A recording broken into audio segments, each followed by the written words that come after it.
If you think you have depression, then you should come have an evaluation. If you're feeling down and it's lasting longer than a couple of weeks, you're having a hard time getting out of bed, your appetite's down, you're eating more than normal, sleeping more than normal, unable to sleep well, not sleeping enough, waking often, negative thinking, any kind of negative thinking, feeling hopeless. It's a spectrum. Depression is a spectrum, right? And so some people show up over here and they can hang out there for a little bit. But then as time goes on, which can be years and years, you might show up and, oh my gosh, suddenly now, you're having a hard time brushing your teeth. You can't take a shower. You just don't care about things. Anywhere on that spectrum, if it's affecting you, definitely come and have an evaluation. There's always something that can be done.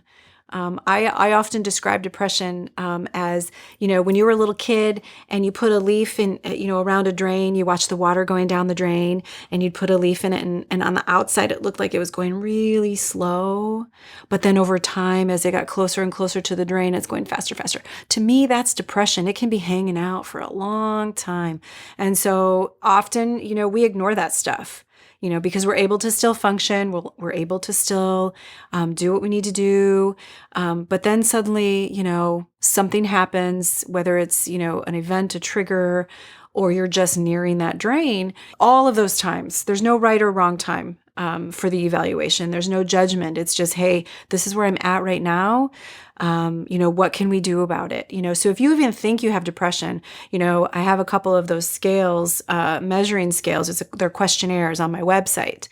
You could certainly start with that. They're easy to find.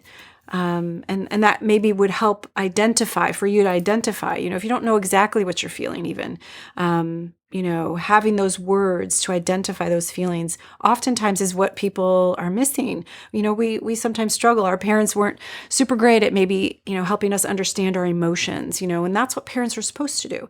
But I don't know about you, but my kids, they didn't come with a book on how to handle different things. Once we identify that it's depression, that's sort of what's going on.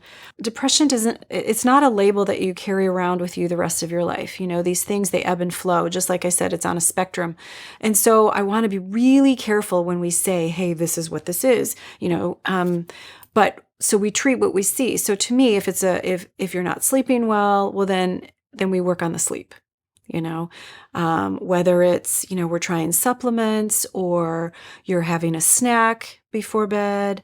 Oftentimes our sleep follows our blood sugars. And so if we're not eating well, especially I've got college kids, some high schoolers who don't eat super great, a lot of times the sleep issues is just poor, what I like to call sleep hygiene, poor sleep habits.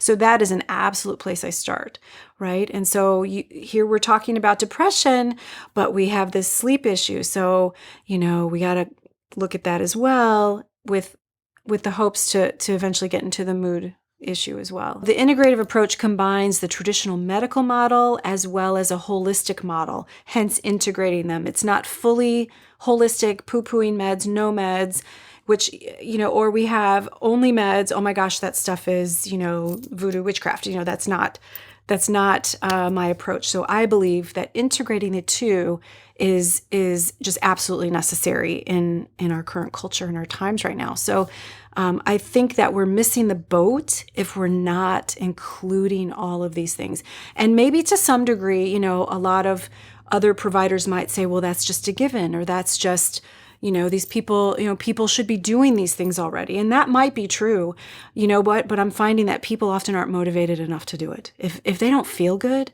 sometimes we just have to really pause and we just have to take it back to the basics.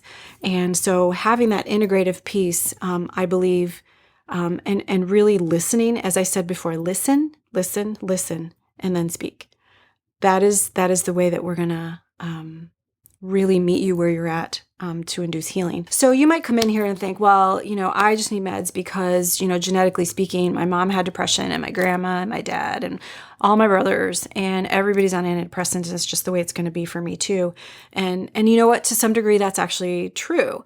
As I mentioned before, with our environmental exposures, there's ways that we can express our genes in a positive way. And there's also ways that we express them in a negative way. And so those are things that we definitely dive into and talk about and what that means. So yes, you might need medicine, but there's also, how do we keep the medicine to the lowest effective dose, right? Which is always my goal as well. So it might be really looking, maybe we do gene testing. We take that information and then we talk about, metabolic issues. We talk about, nutritionally how to support that.